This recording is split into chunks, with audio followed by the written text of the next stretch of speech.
Nagpaalam pagkat di tayo patay, nagkapagtataka.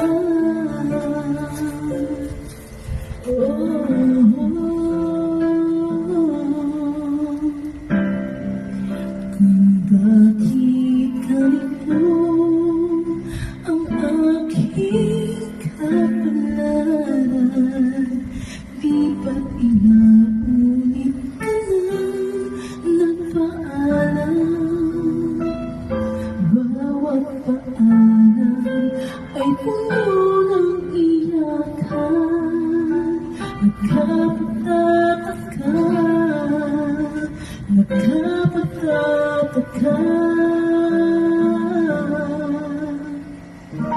Hindi ka pa napapagod, o di kaya'y nagsasama sa ating mga tampuhan, walang hanggang katapusan.